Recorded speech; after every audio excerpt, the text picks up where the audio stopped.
엄마 유치원에서 엄마가 세운 유치원으로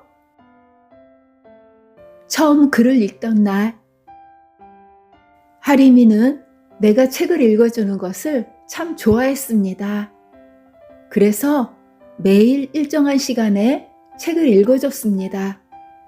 이야기책과 정보를 주는 책으로 구별하여 읽어줬는데, 처음에는 글자가 적고 그림이 많은 책을 읽어주다가 점차 글자가 더 많이 적힌 책으로 진행해 나갔습니다.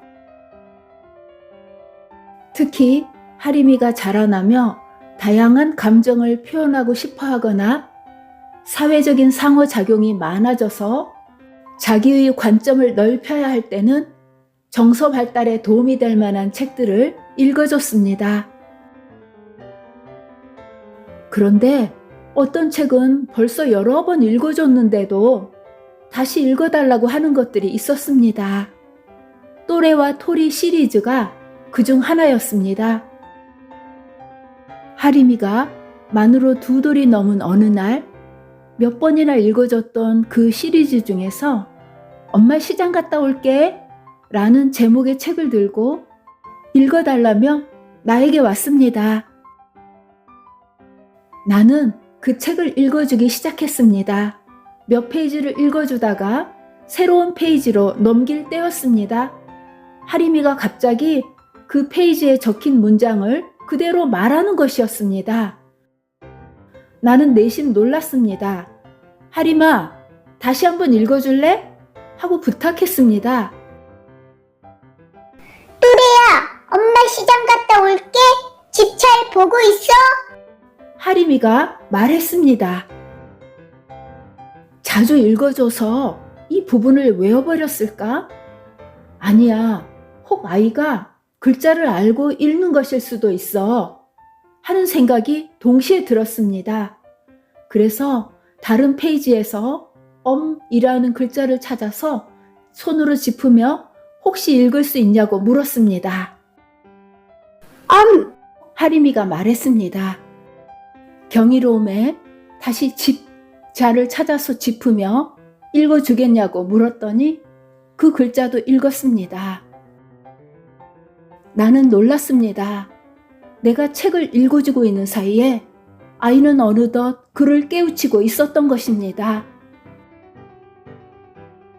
엄마 유치원. 하림이가 3돌이 되어갈 때 아이를 돌봐줄 적절한 교육기관을 찾아봐야겠다는 생각이 들었습니다. 그래서 우리가 살고 있던 동네와 그 주변의 거의 모든 어린이집과 놀이방을 방문해 보았습니다. 어린 나이인 만큼 흡수력이 왕성한 시기여서 아이를 맡길 곳을 찾는 일에 신중해질 수밖에 없었는데 마음에 드는 곳을 찾지 못했습니다.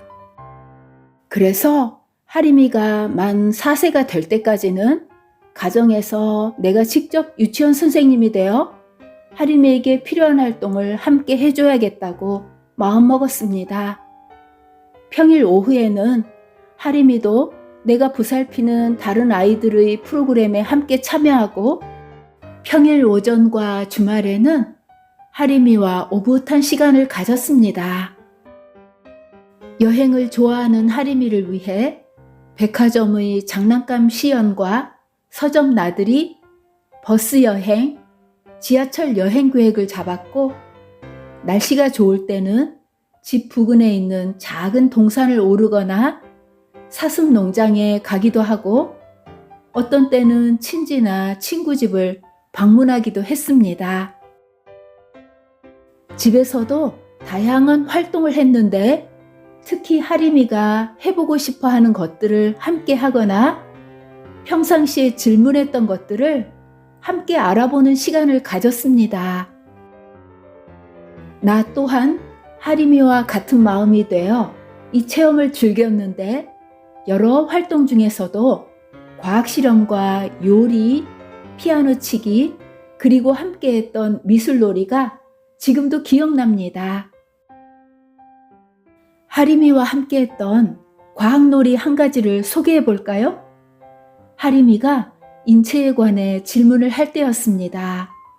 나는 내가 아는 범위까지 설명해 주다가 그것으로는 충분하지 못할 것 같아서 우리 몸에 관한 책을 사줬습니다. 하림이는 그 책을 곰곰이 보더니 다시 질문을 했습니다. 엄마, 펜은 여기 있고 가는 여기 있는데 췌장은 어디 있어요? 엄마도 잘 모르겠구나. 우리 한번 같이 알아볼까? 나는 책을 펼쳐서 췌장의 위치를 알려주며 말했습니다. 하림아, 우리 몸에 어떤 장기가 어디에 있는지 한번 그려볼까? 우리가 아는 것은 바로 그려놓고 잘 모르는 것은 책을 보면서 그려넣기로 하자. 하림이는 신나 했습니다. 나는 커다란 전지를 가져다 거실 바닥에 깔았습니다. 그리고 하림이를 그 위에 누우라고 한 다음 볼펜으로 하림이의 몸을 따라서 그렸습니다. 하림이 몸 크기의 인체가 그려진 것이었지요. 여기에 우리 몸의 기관이나 장기들을 그려보기로 하자. 하림이는 얼굴부터 그린 다음 자기가 아는 장기들을 그 인체 그림 안에 그려 넣었습니다. 그리고 어디에 있는지 잘 모르는 부위들은 책을 보며 그려 넣었습니다. 이렇게 하여 하림이의 주요 기관들이 완성되었습니다. 와, 이렇게 많은 기관이 우리 몸 안에서 열심히 일하며 우리를 건강하게 해주고 있었네. 난 그 그림을 벽에 붙여줬습니다. 하림이는 때때로 그 그림을 보며 각 장기는 우리를 위해 어떤 일을 하는지 질문했습니다. 내가 하림이의 몸을 따라 볼펜으로 인체 그림을 그릴 때 간지럽다고 웃던 하림이의 모습이 아직도 생생합니다. 엄마가 세운 선교 유치원. 하림이가 만 4세가 되어 어느덧 친구들과 그룹 활동을 해야 할 때가 되었습니다. 이번에도 동네에 있는 유치원을 모두 방문해 봤지만 맡길 만한 곳을 찾기 어려웠습니다. 그런 끝에 마땅한 곳을 찾기가 이렇게 어렵다면 새로운 유치원을 세워야겠다고 생각했습니다. 남편이 사역하고 있는 교회 건물 안에 유치원을 열었습니다. 이 유치원의 모토는 오나 한 명 한 명이 하나님께서 자신을 얼마나 아끼고 사랑하시는지를 날마다 체험하며 알아가게 해주는 것이었습니다. 아이들이 이곳에서 받은 사랑으로 앞으로의 삶을 살아갈 때 힘을 얻기를 간절히 바랐기 때문이었습니다. 나는 이제 유치원 원장이자 유치원 버스 운전사가 되었습니다. 아침이 되면 상냥하고 친절한 선생님과 함께 우리 동네에서 좀 떨어져 있는 마을부터 시작해서 저쪽 산 너머 누런 황소들이 풀을 뜯고 있는 마을까지 유치원 차를 몰고 가서 아이들을 데리고 옵니다. 희원이 어서 오세요. 여기 앉고 안전띠를 매세요. 성준아 안녕. 아이들은 선생님의 안내를 따라 신나게 유치원 차에 오릅니다. 애들아, 모두가 건강하고 밝은 모습으로 이렇게 유치원에 왔네. 우리에게 평안한 새날을 주신 하나님께 감사하자. 새날에 대한 감사로 하루를 여는 이 유치원에서는 노래, 율동, 미술 등의 다양한 예체능 활동과 나이별로 구별된 교실에서의 학습이 이루어졌습니다. 옛날에 점심을 먹고 잠깐의 활동을 한 아이들은 선생님이 들려주는 이야기를 들으며 피로를 푸는 낮잠 시간을 즐겼습니다. 우리는 동물농장으로 견학 갑니다. 그곳에는 양 가족과 오리와 닭들이 살고 있습니다. 아이들은 현장 견학과 농장 체험 등의 다채로운 방문으로 꾸며진 체험학습을 기대했습니다. 엄마들은 초등학교 입학을 위한 취학 준비 교실로 근심을 덜었습니다. 아이들은 서로를 돕고 배려하며 행복해했고, 그런 아이들을 보며 선생님들과 나는 더욱 힘을 얻었습니다. 학부모들도 여러 모양으로 아이들의 복지 향상을 위해 힘썼는데, 특히 건강을 고려해 계획한 메뉴를 따라 정성스럽게 준비해오는 점심은 아이들을 더없이 행복하게 했습니다.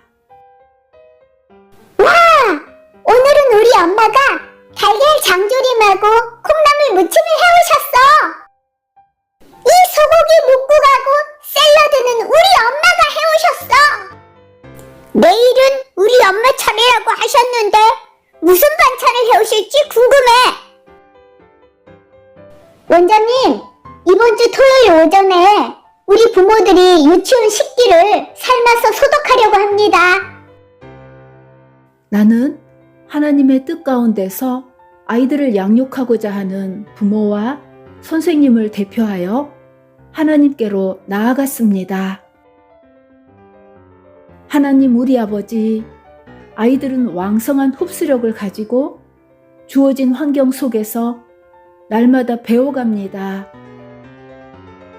이렇게 중요한 시기에 놓인 아이들을 저와 선생님과 부모들에게 맡겨주심에 책임을 느끼며 하나님의 지혜를 구합니다. 아버지 하나님, 부디 우리 어른들로 아이들이 하나님께로 나아갈 수 있도록 도와주는 지혜로운 청지기가 되도록 도와주소서. 이는 우리 어른들이 언제까지나 아이들을 돌볼 수 없는 한계를 가진 사람들인과 우리 아이들 또한 자라서 독립해가며 결국에는 스스로 서야 하는 한 인격체임을 알기 때문입니다. 하오니 우리로 아이들이 아직 어린 이 시기에 곧 환경을 통해 왕성하게 가치를 흡수해가는 이 시기에 하나님과 교제하는 사람으로 자라날 수 있도록 돕는 자가 되게 하여 주소서. 하림이는 이 유치원의 1회 입학생이자 졸업생이 되었습니다. 이후 하림이는 동생의 탄생과 함께 다시 가정으로 돌아온 엄마와 집에서 이루어지는 엄마 유치원에서 1년을 보낸 후 초등학교에 입학했습니다. 하림이는 지금도 그 유치원 시절에 경험했던 추억들을 이야기하며 이렇게 말합니다. 엄마, 저는 인생을 살아갈 때 필요한 중요한 것들을 엄마와 함께 했던 유치원에서 많이 배웠어요.